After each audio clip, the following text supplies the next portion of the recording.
You are now listening to the Purple Fox Podcast. Hey, what's going on, Nuance Populi? This is your host, Kevin C. Eze, reminding you real quick to like and subscribe. Before we get into it, you can find previous content on either Spotify or YouTube. All right, let's get to it.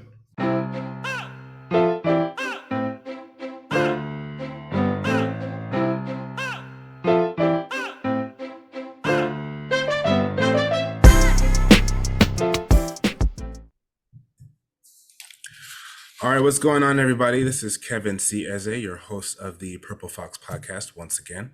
And today I am joined in the foxhole by Ryan Bell.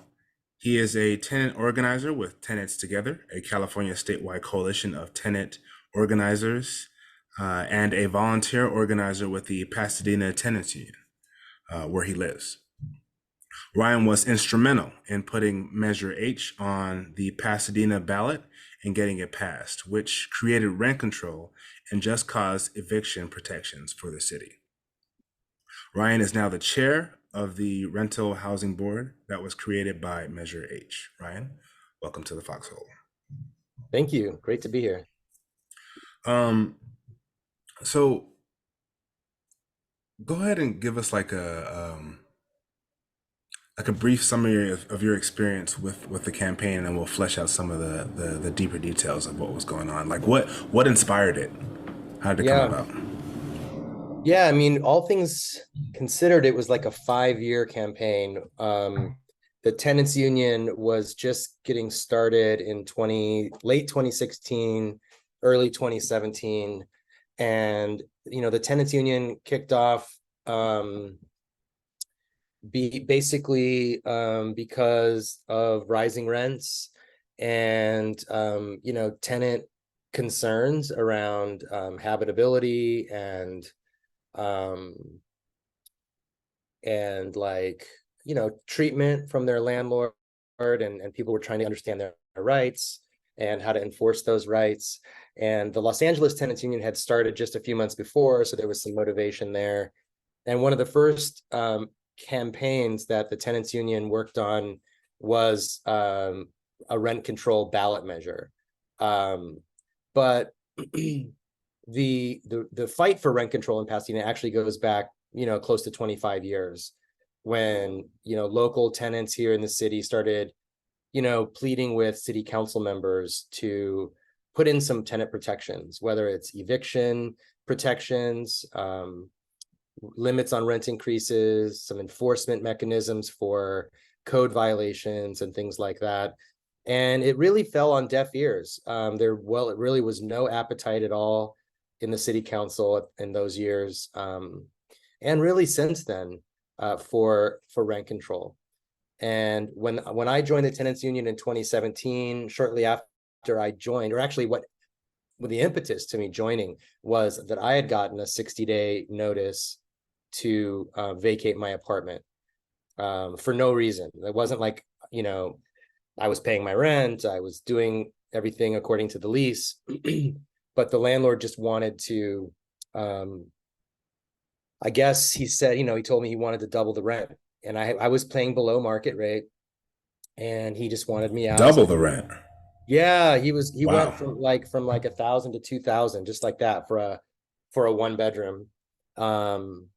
And it was a small little bungalow, but I was really happy there. And I think he did some cosmetic changes to the place and then doubled the rent. That's usually the pretext for them getting ready to raise the rent, when they do those little patches here and there. They're like, oh, I did that thing. A fresh coat of paint. Yeah. New landscaping. Yeah. So, in those days, all the landlord had to do was give you 60 days notice, and you had to leave for any reason or no reason. The landlord didn't have to give you a reason. And so obviously I moved. I was actually couch surfing for a few months until I could find permanent housing, and joined the Tenants Union, and they were working on rent control, which also included eviction protection so that couldn't happen again. And we had until early 2018 to get all the signatures we needed, because, as I said, the city council had no appetite for this. We had asked, we had done public comment, we had told stories, we had written letters, all the things that you do, and had meetings with various members of city council, and no interest. So we decided the only real way to do this was to do a ballot initiative. So we attempted to gather the signatures in 2018 and didn't get enough, fell short of the number of signatures we needed. So we knew we had to regroup. It's a lot of work, to gather signatures and then to fall short and think, oh gosh, we have to start from zero again, eventually. And in between all of that, of course, COVID happened, and going door to door, talking to people, we were all staying home, right? So that became really challenging. But in 2021, late 2021, or actually like mid 2021, we decided we were going to go for it. Even though COVID was still affecting everyone, we decided that, because tenant issues were really in the news with COVID and everything, that this might be the perfect time to make another run for it. So we did that. We ended up getting enough signatures this time. We turned them in March of 2022. We turned in about 20,000 signatures, and 15,000 of them were valid. And we needed 13,000 and change. So we had more than we needed. And Okay, yeah. So that's a good place to stop you because yeah, so that was I'm glad you kind of clarified that because that was kind of my confusion as well in the research I was doing because some of it said 20,000, some of it said 15,000. So 20,000 was collected, but right. 15,000 actually ended up being what was the threshold? Like what did you need? We needed like 13,400, Okay, something around there. something around there. It's Like a 20, percentage of the place you're getting it for, right? right. It's 15% of the voters, registered voters. And because it's a charter amendment, initially when we went forward in 2018, it was just an ordinance. And for an ordinance, you need 10% of the voters to sign the petition. But for a charter amendment, the threshold is 50% higher. So we needed 15% of the registered voters to sign the petition. Right. So that's so for this specific measure, measure H. Let me give the audience a bit of context.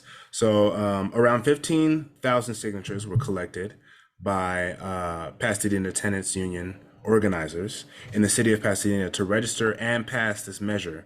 Many of the tenant organizers called the most complete form of rent control in the country. Now, I'll talk to you about a little bit about some of that as well. Once passed, it became an amendment to the Pasadena City Charter. So it wasn't just an ordinance, like you said. It actually became part of their actual charter, which is like a municipal constitution for those who don't know what a charter is. Enacting a stricter form of rent control, mandating the creation of a rental registry, and organizing a rental board to deal with tenant disputes going forward.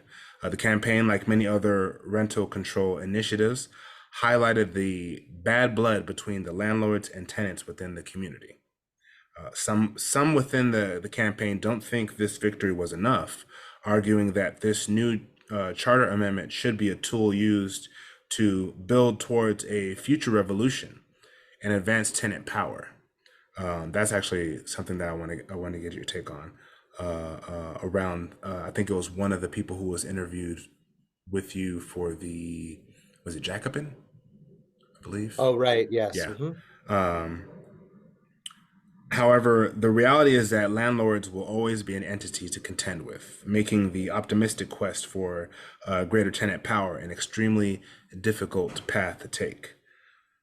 Teamwork and communication played a key role in the success of the campaign, creating a trusted atmosphere in which volunteers could reflect on the overall vibe of the campaign while it was going on and how it could be more functional, which I found very fascinating. I'm sure that was a key driving piece to keeping the whole collective together while you went about your campaign. So today, Ryan is here to reflect on the campaign once more, offering his experience for any who wish to start a campaign for rent control of their own. Hopefully, someday in the future, landlord and tenant relations become less tense, But until that day, tenants must learn how to best protect themselves at a time when the cost of living is through the roof. So one of my first questions you actually answered already, which was um, what was the rental situation in Pasadena before the measure? But like what were people telling you before you guys actually started this push? Like what were some of the stories that were coming like floating around? Yeah, just I mean, sky high rent Hmm. increases, um, you know, harassment, from landlords, refusal to fix things, and to maintain habitable conditions, um, and just, like a general, like you said, hostile environment. Like some landlords, we know many of them were have been quite good to work with for tenants. Some of them even joined us in the campaign for rent control. Small, as they sometimes are called, mom and pop landlords who, Well, so you they had don't. you had landlords knocking doors with you.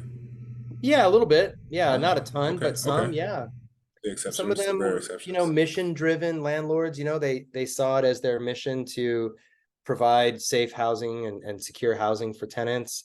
um and they understood that there was an investment factor for them and they were going to make money at the end of the day, but they also understood that their sort of covenant to provide safe and fair housing for the neighbors around. So the so for those landlords, the laws really aren't that onerous. They're not onerous at all because they're already, like you said, some landlords aren't giving very high rent increases. They're just doing, 2-3%, maybe every other year, maybe even every year, but it's a small amount, helps them cover their costs. And landlords can plan, tenants can plan ahead. They can expect, like if you're budgeting for your family and you have a mortgage, roughly what your mortgage is going to be month to month. You don't have to worry that next year your mortgage is going to go up $400. And for tenants, you don't have that security. Your rent could go up, prior to all these laws, your rent could go up literally any time for any amount. And then, we did get the Tenant Protection Act passed through the state legislature in 2019, which put an upper limit on rent increases in some units. But during COVID and the inflationary period that we're just hopefully coming out of, the rent increases hit the max 10% under that law. So even under the Tenant Protection Act, you still were seeing routinely 10% increases. And these are folks that hadn't necessarily even fully recovered from COVID. Maybe, a lot of folks didn't have their jobs back, or certainly not to the extent that they had income prior to COVID. So, just generally not a great vibe, in the community around tenants and landlords. We would sometimes take tenants with, the Tenants Union would organize tenants to give comments in the public comment period of city council. And the stories sometimes were so, extreme that you could almost see on the faces of the council members, like they didn't even really hardly believe it was true. Or like, you kind of wonder, are these people exaggerating, or whatever? But, utilities being shut off for, in a retaliation to, them asking for something to be fixed. Or the minute you Was ask something to be was it just fixed, like outside of their realm of thought? Like they couldn't even imagine that scenario within their city? maybe, I mean, I didn't get direct comments from city council members about what they thought, but based on their inaction, it felt like they didn't believe us, sometimes. And there's a tendency, I think, for some elected officials to think, oh, here come the activists again, with their stories. And they just kind of like, okay, now we have to sit through 20 minutes of people telling us about how bad it is to rent their houses. And, it makes their meeting longer. And, there's nothing they can do about it directly right now. So I just think there's a fatigue, that sets in when you start hearing these stories over and over again. So yeah, I mean, we went to the ballot and, decided to take things that direction, because we just didn't have the traction with the city council. And, the former mayor of Pasadena, who was the mayor during most of those public comment periods when we were asking for some measure of protections for tenants. And this is 2018, 2020. Like around that 2018, 2020. 2018. Yeah, exactly. The new mayor was elected in 2020, took office late 2020. And but prior to that, the mayor was Mayor Tornick. And he told me, he opposed rent control, helped out the campaign against Measure H. But when we won, he told me, this is we're in this situation partly because of me. He said, like if we had listened to what the tenants were saying, maybe they'd have more like lukewarm rent control or tenant protections. They wouldn't have the strong protections. So from my perspective, I'm glad we went the ballot initiative route, because we were able to create not only strong tenant protections, but a charter amendment that can't easily be just changed by the next city council. Changes to the charter have to be put on the ballot. So, we might see a campaign to get city council to put something on the ballot. I don't know. They might try to weaken it that way. The apartment association might try to gather signatures and get something on the ballot. It's possible. I try not to worry about it too much because there's nothing I can do about it at this point. But I mean, if that's the case, they're going to have to whip the votes just like you did, and we'll yeah, see how that goes and where the popularity is. yeah, So so this thing has a few elements. So it has the control, obviously. It also has the registry, and it also has the council, or the board, the board. the rent control board. So in your opinion, what is the most useful or the key element within this measure? Yeah, they all work sort of hand in hand. So I'll just kind of describe because they're really like four, like sometimes we say three legs to the stool, and without one of them, the stool falls down. This is more like four legs.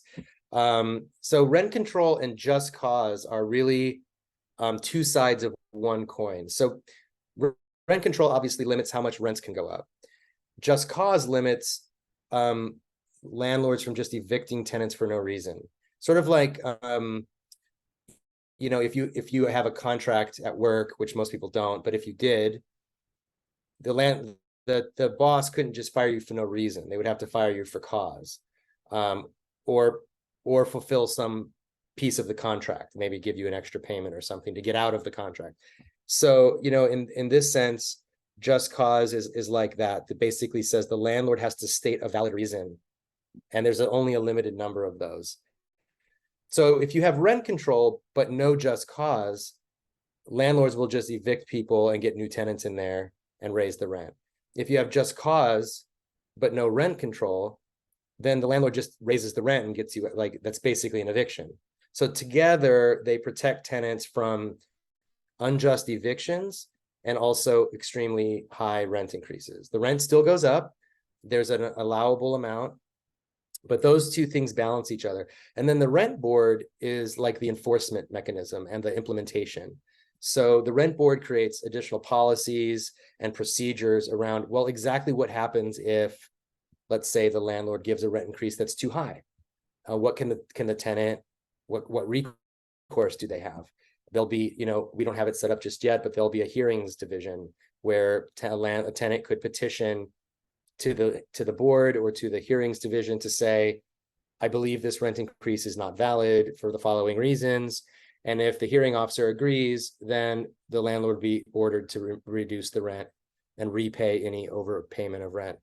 Likewise, if a landlord believes that they're not getting a fair return on their investment, which they're entitled to under the Constitution, they can also petition to the program, to a hearing officer to say, look, I put, $500,000 into renovations last year. The building is so much nicer.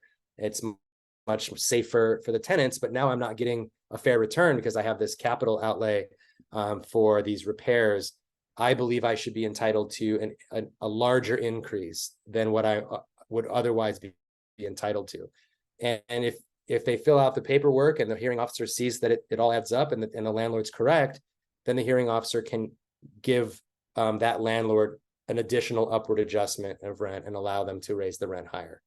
This is to enable, all rent control jurisdictions have this to avoid what the Supreme Court in California ruled back in the 70s was a taking. If the rent control is too strict and landlords can't make a fair return, then it's deemed to be a taking under the Constitution and therefore unconstitutional. So the board helps implement all of those things.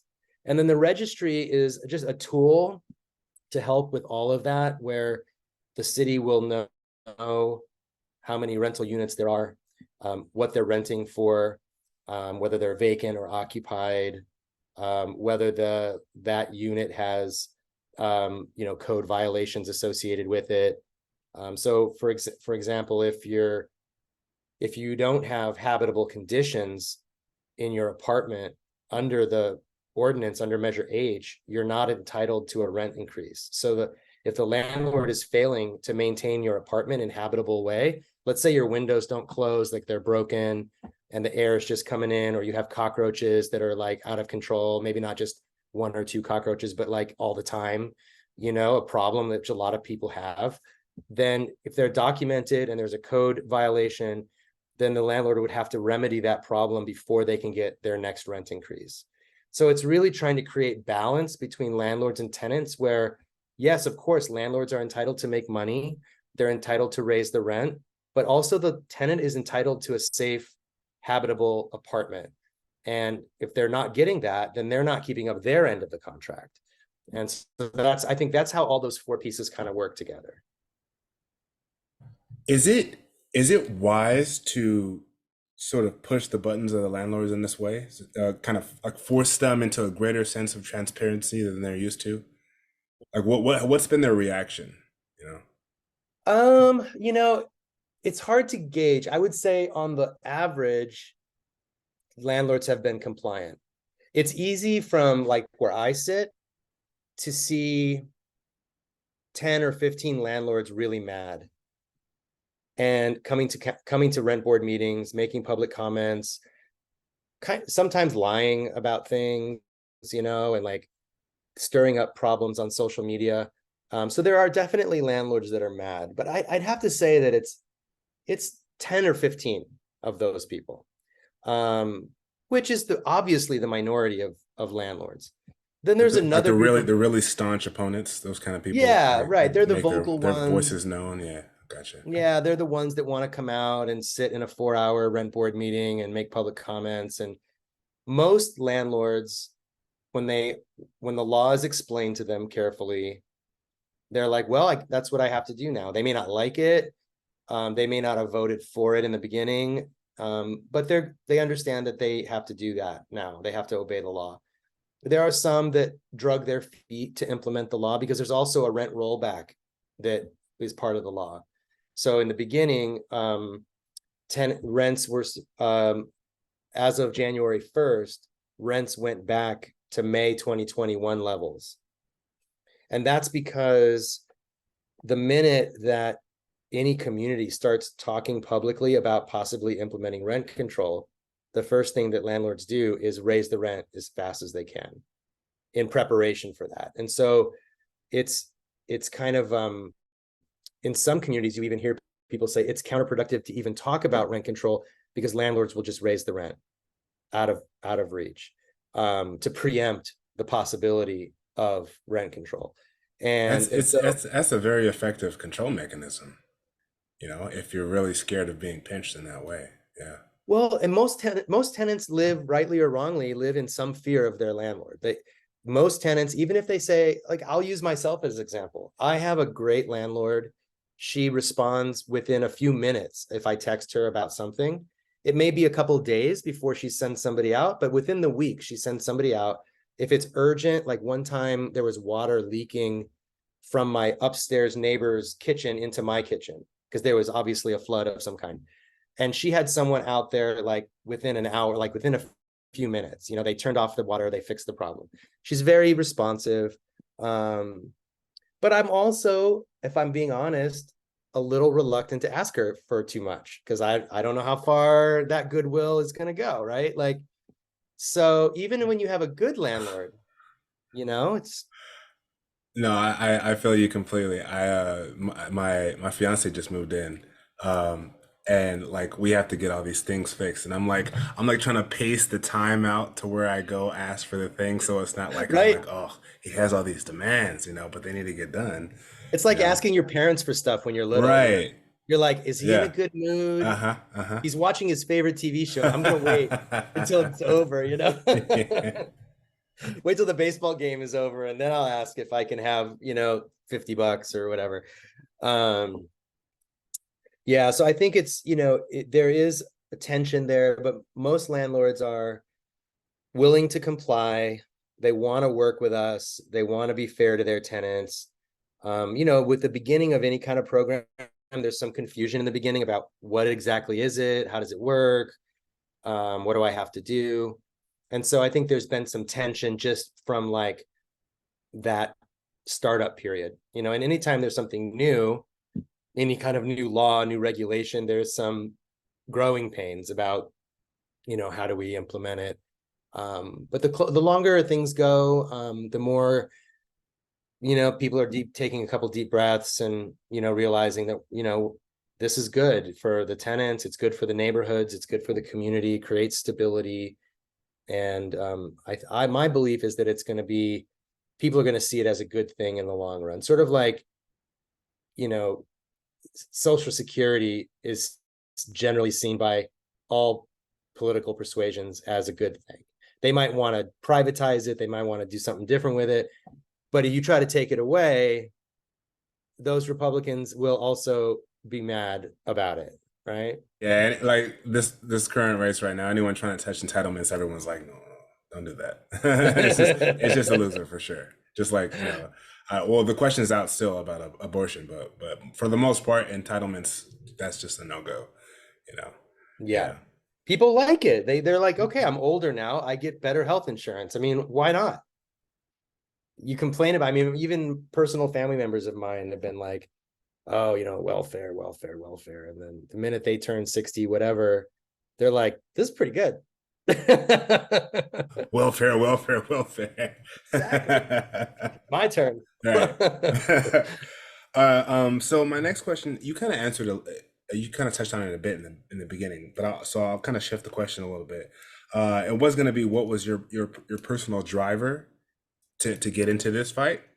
But I want to kind of switch it over to, like, how did you get connected to, like, when you decided this was something you wanted to do? You mentioned your rent was raised and it kind of stirred up some passion in you. How did you get connected to the people in this space, like trying to fight for this initiative, for anyone who Yeah. might be trying to do that themselves? I mean, I was in a previous lifetime, I was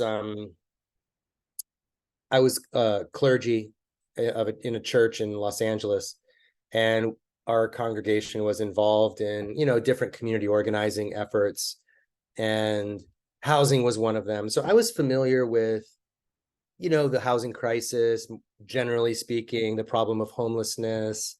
I had volunteered on some homeless counts. I worked for a homeless service agency, uh, years ago. And so I kind of had a general sense of like tenants' rights and housing policy, but I sort of stepped back from that world for a couple of years and had a major career change and all the rest.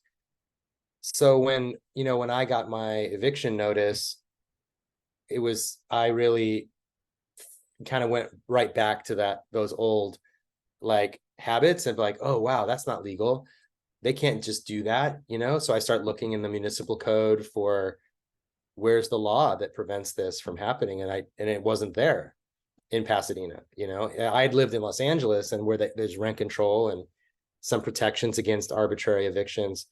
So I mean, I think it was just kind of falling back on some of those community organizing instincts that I had from, previous years.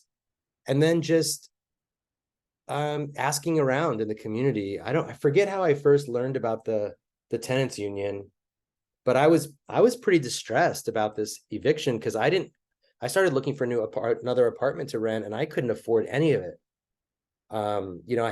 I had some other obligations, financial obligations in my life that were taking up a lot of my income, and those had to come first. And so when it came to rent, I was like, wow, I don't have enough to make this work. So I stayed with some friends and, got sorted eventually. But somewhere along there, I met these two women who had started the Pasadena Tenants Union. And I started going to the meetings and just learning what they were up to, and volunteered to start collecting signatures with them. Yeah, that's, I guess, how it all got started for me.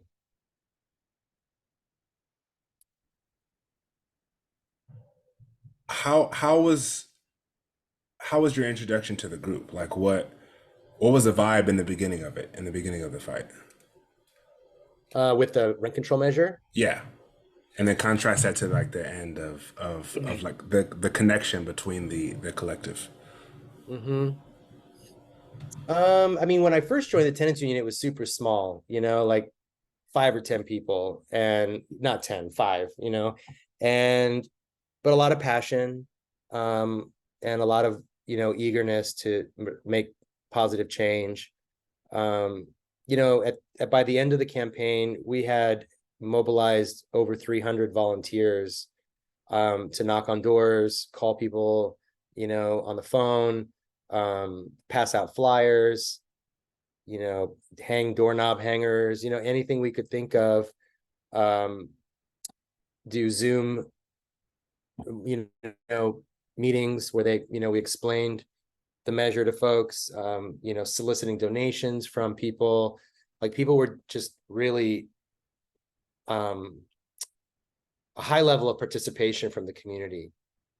People that are housed securely, homeowners, some landlords, like I mentioned, of course, a lot of tenants, but there was a strong base of support.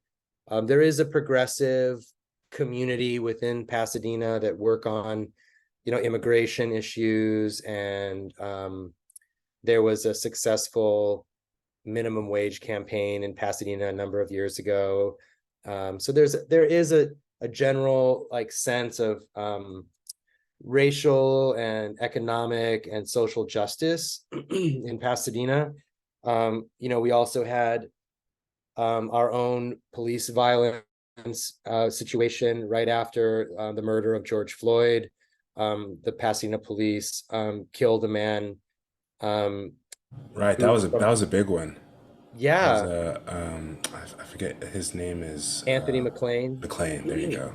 Yeah. Yeah, and from the Yeah. video that we all saw, it looks like he's running away from the cops with his back turned, and he gets shot, to my understanding, from my eyes, in the back as he's running away, which to me is like not cool, not acceptable. They said he had a gun, community disputes whether he had a gun. It's like all these question marks, and so there was huge solidarity with George Floyd, like marches that shut down streets. And then practically our own George Floyd happened, in Pasadena, and it just escalated again. So many protests. It was a chaotic time right in the middle of COVID. And then, a lot of that really lifted up economic insecurity as well, among people, like, in underserved communities, places where it's mostly tenants who live, where the cops are over policing. And It's it, crazy how those things go hand in hand. It's a vicious yeah, cycle. It's a it's a vicious vicious cycle. cycle. Yeah. Yeah.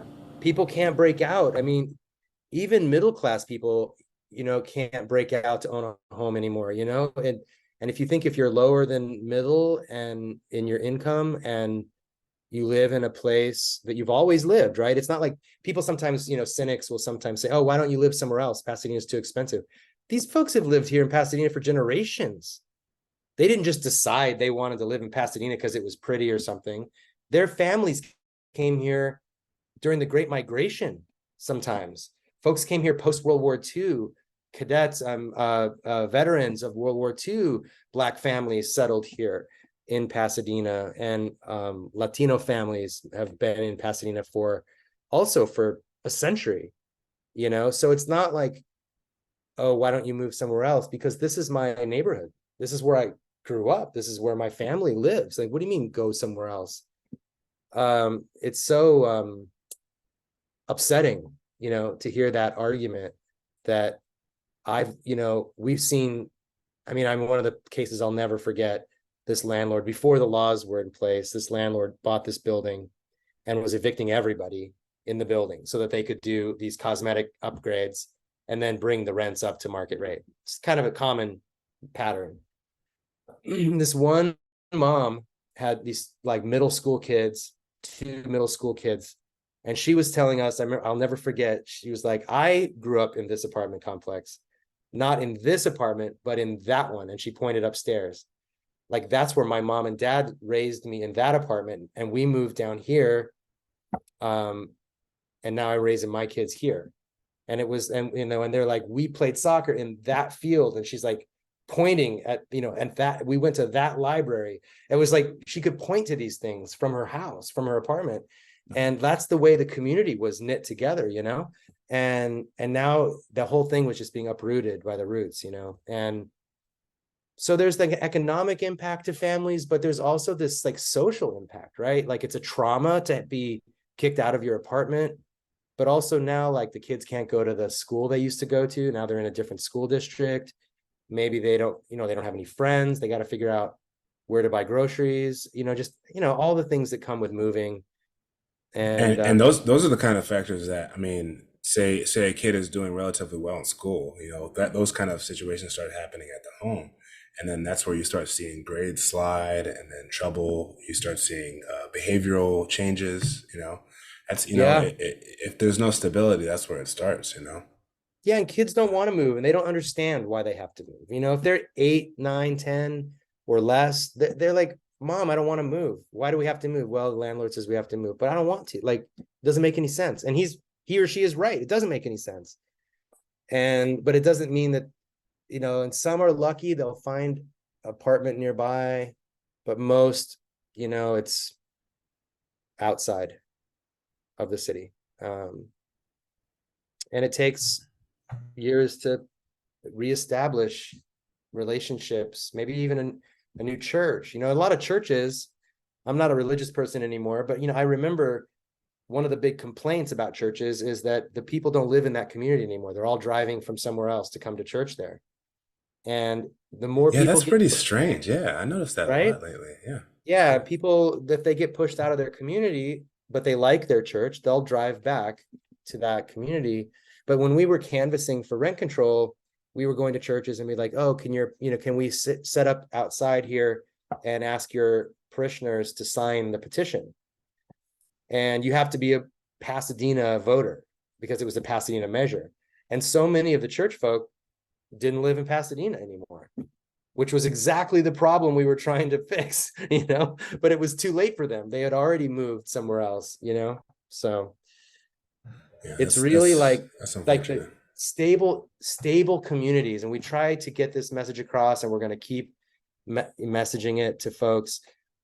If you're a homeowner and you're securely housed, having your neighbors have stability is also good for you. It's not long term, it's not good for a neighborhood to have constant transients, people coming and going and move. There's no investment. People don't take a sense of pride in it because they're like, who knows, maybe 6 months, a year from now, I'm going to be going somewhere else. You, And I really sat with that. Thank you for saying that, honestly. I really sat with that very idea a few days ago, and then so I live in the city of Downey, and they really pride themselves, and as they should, on the level of community events that they do, mm, and they're awesome events if people knew about them. But with the rate of turnover with these apartment complexes, it's like I start to think about, what does it take for a person to get invested in the place that they live in? If you don't think you're going to be here for more than 6 months, why would you go to a community event? You know, you're Right. you're you're probably looking for other apartments to move to, or Yeah. maybe you're Or just driving work back to where you lived before because your friends are there. right, or because that's where you worked, or Yeah, so that it really is a benefit to keep people in the housing that they're in. That's it one of the is. biggest arguments I would think for rent control, but Yeah. unfortunately some landlords don't see that. Yeah, I mean, for the landlords, and it's easy to get mad at landlords, but in a way, they're just taking advantage of a system we created, right? So Very for correct. them, it's an investment, it's they have a little extra money, and they're like, okay, I'm gonna buy an additional investment property, and I don't have to do much about that. It's just like a money tree, like, and even if I'm not making a lot of money off rent because maybe I'm paying the mortgage, one day when I sell the property, the value of the property is going to have gone up, and that's my retirement right there. And the good ones also, in addition to that, realize that they have human beings with families sometimes living there, and that this is their house. This is like, if I came over to somebody's house and just like took advantage of them, they would call the cops, like, that's their house. That's their sacred place where they go home at night. They want to feel safe there. They want to be able to get rest there. They want to be able to create memories there with their family. And you can't do that if you're constantly battling heat and cold and vermin and mold and plumbing that doesn't work. It's just a nightmare.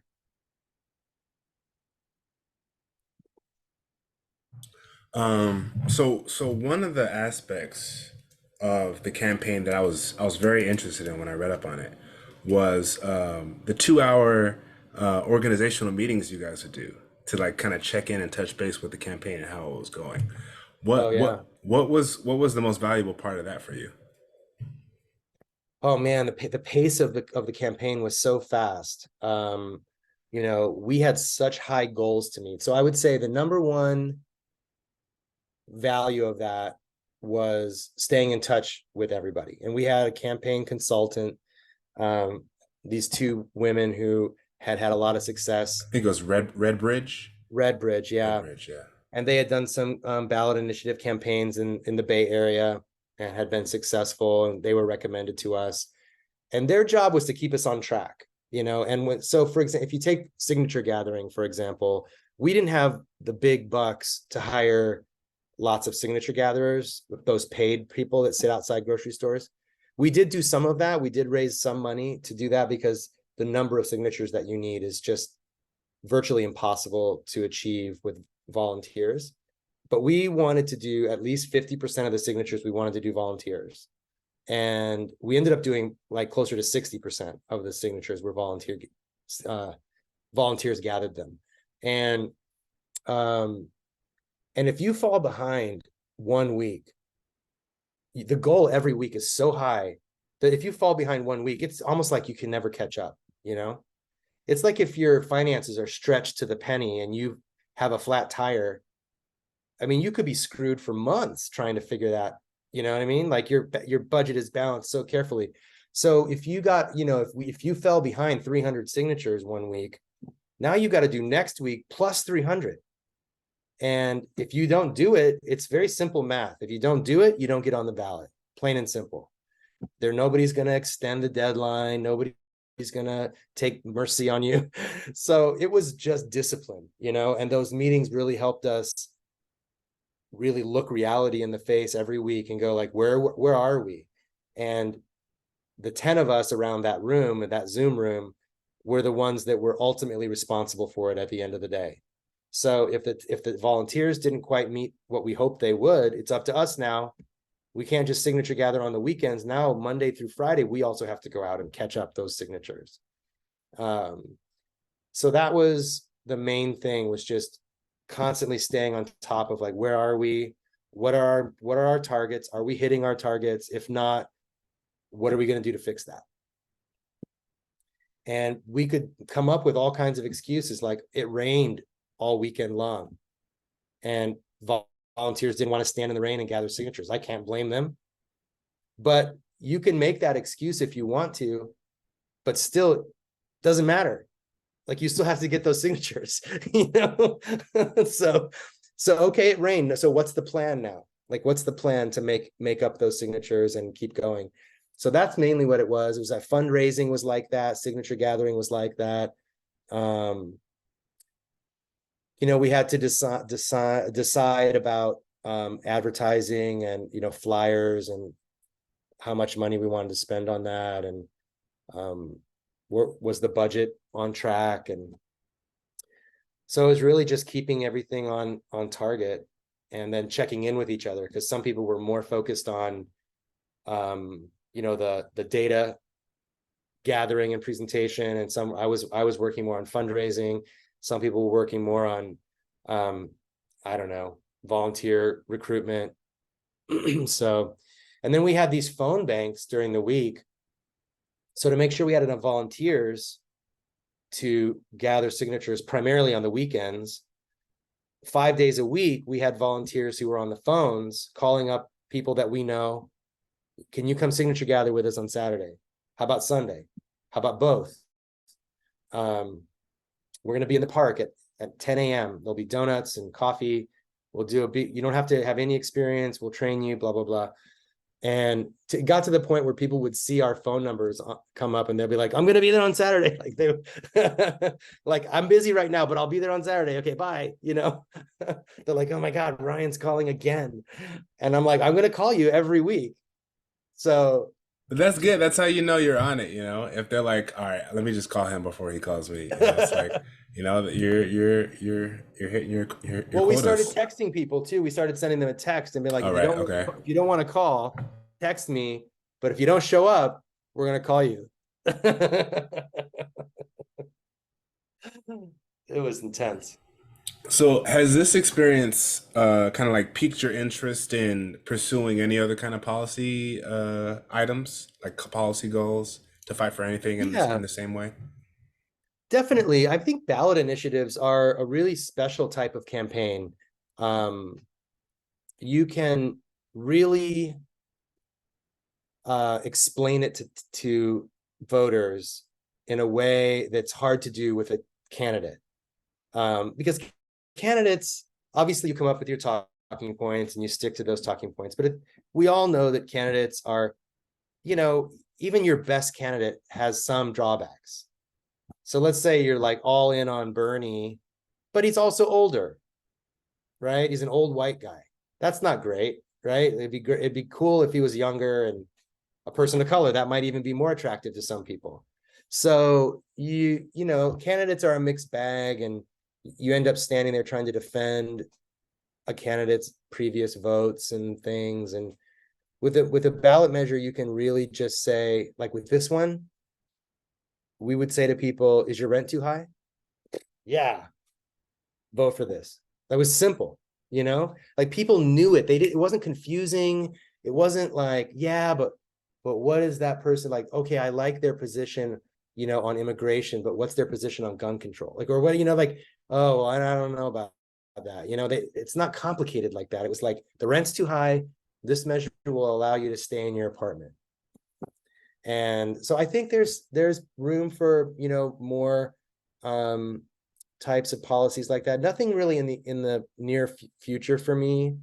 And I'm not even saying that candidate campaigns are necessarily, you know, they can also be good, especially if you have a candidate that you really feel like you can get behind and that you really trust is going to make positive change for folks. Someone inspiring, you know, Yeah, just but I think a bringing lot of people right. don't vote because they've seen candidates make promises and then they don't keep those promises, and then they're like, "Eh, what Too difference does it?" often, too often. Yeah. Yeah. But with this campaign, we were able to activate voters that hadn't voted in a long, long time and raise the vote total in the various districts within Pasadena, because it was very clear to them how this affected them personally. You know, it wasn't like vote for this guy and hopefully they'll do this thing. It was, if you vote for this, it'll happen, you know? So it's pretty cool. I think there are other ways that we could strengthen democracy and people's material conditions through the ballot process. State level ballots are tough, just the scale of it is so hard, but I really enjoyed the process of this. And then now that this has passed, what do you hope that this measure and the way you went about it, what are you hoping that opens up for the future? Yeah, I think, well, number one, we want to implement the measure in a really strong way, in a way that people can respect and trust. So that's what I'm doing with the rent board, trying to make sure that we are faithful to those voters we were just talking about who voted for this, and make sure that they get what they were promised. On the other hand, I mean, I think what it opens up, I think, is a new political horizon within Pasadena. A lot of people, especially those in the political class, I don't think, thought that this was going to pass. And it passed in 6 out of 7 council districts. And some of those council districts, it reached 60% approval. So it's a wake-up call for the community, especially the political class who thinks that they understand the electorate, and what's really affecting them. Now it's almost a campaign issue, right? Like some of my friends in the community have been coordinating some candidate forums for the upcoming elections. And one of the questions is, that I saw on one of the campaign questionnaires, did you support Measure H? Why or why not? And it's like, it's not a perfect litmus test, but in some regards, it's like a litmus test. If you voted for it, and you supported it, not just voted for it, but supported it, that tells a story. If you didn't vote for it, that also tells a story. Maybe you have a good explanation, and we'd like to hear it. But, especially in those districts where 55, 60, up to 65% voted for it, those are your voters. Whoever's running for that council district, those are your voters. Now they know this is what your voters want. This is what they expect. And this is the crisis that they're in. So I think it really, small cities, we don't have money to do polling, and polling is limited, but it helps, right? And, in big cities like the mayoral race in Los Angeles, you can, the newspaper does polls, and UCLA does a poll, whatever. In Pasadena, nobody does any polls. It's too small. Nobody really cares that much. And so this measure is like a referendum in a way, like a poll to say, like, where are the folks on this type of issue? The values that align with so and so. Yeah. Yeah. So I think it creates a new political reality that I think future politicians have to answer to. But it also means that we that we're fighting for this have to also stay vigilant, because it's not just once and done. Even though it's part of the city charter, it can be undone. The apartment association is trying to target candidates that supported it. This is happening in Santa Ana. They're trying to recall one of the city council members in the city of Santa Ana in Orange County because she voted to support rent control, and they passed rent control through their city council. And now they're trying to unseat those people who did what their constituents asked them to do. Yeah, we just had one of our council members here recalled. Councilman Alvarez was previous mayor pro tem. They as soon as she, Catherine, right? yeah, Catherine, Yeah, I yeah. know her. Oh yeah, yeah, because I think around the same time, that's when the Downey Tenants Union popped up as well. So you guys Yeah, probably have that some kind of seemed inroads, some really common ugly. people. Oh yeah, it was a wild ride. The last 2 years have been pretty something to behold, basically. Yeah, I was Yeah. talking to her about how to possibly get rent control in Downey, and then she was fighting for her political life, and of course got recalled. So yeah, it's serious, man. These landlords are not messing around. Like when they passed it in Santa Ana, the apartment association ran a referendum and they had 30 days to get enough signatures to overturn the vote of city council. And they were out at the same grocery stores where the tenants were gathering signatures and asking people to support. And they were telling people, these signature gatherers were telling people, sign here for rent control. But it was actually sign here to repeal rent control. That has to be illegal. It is illegal, but who's going to do anything about it? And the tenants Interesting. union members in the Santa Ana Tenants Union, they went out and filmed. They went and like walked up to the table as if they were interested in what's going on. And they were like, sign here for rent control. And they're like, no. This is to get rid of rent control.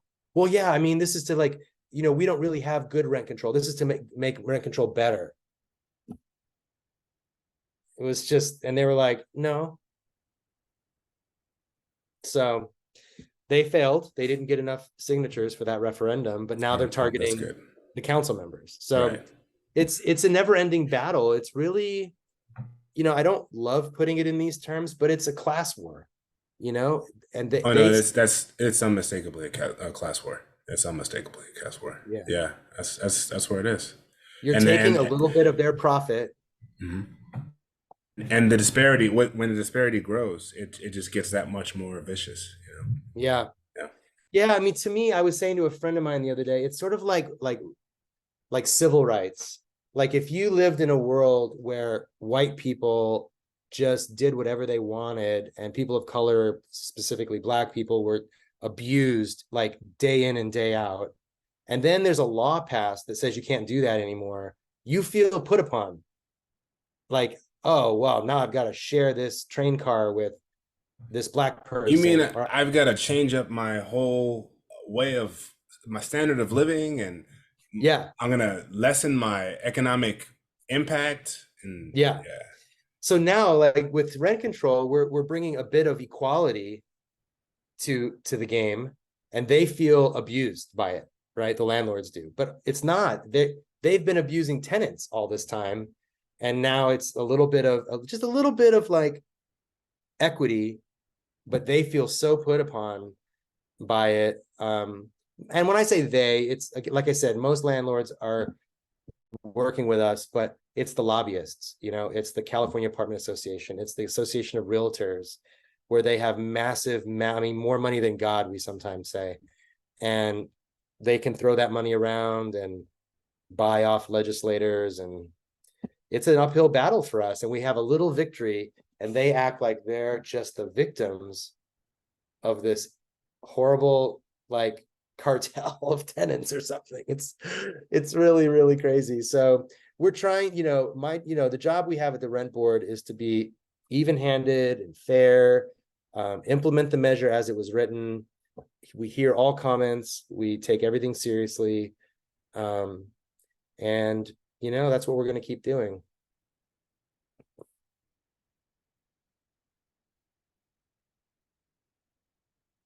Oh, you're muted. Sorry. So to close out, I just want to say this is a wonderful conversation. It was good to pick your brain about it. I know we talked about this previously at the how do you say that? SEIU? Do they say like CU? Everybody says SEIU. SEIU, yeah. So we were talking about it a few weeks ago over there, but it was good to flesh it out a lot more with you after I had done my own research as well. So is there anything you want to say, close out? Anything you got going on you want to let people know? I mean, join your tenants union wherever you live. There's strength in numbers. It's like a lot of labor union activity going on right now around the country, certainly here in California, but also lots of other places. And some of the labor activity is national, like the Actors Guild and the writers. And tenant union activity is similar, right? Like you want to try to defend your right to a safe and habitable house with fair rent. And it's hard to do that by yourself. It's like going to your boss and trying to get a raise. But if you have a union, it's easier to get what is fair for you. And so if you don't have a tenant union in your town, you can start one. And if folks want to reach out and learn about that, they can email me. I can share my email address with folks afterwards. Especially in Southern California, that's what I do. But I'm also happy to try to refer people other places. I'll put your information in the links below. So Okay. Yeah, so they'll have that. All right, man. Once again, it's been a wonderful conversation. So that does it for another episode of the Purple Fox podcast. I'm your host, Kevin C. Eze, signing out.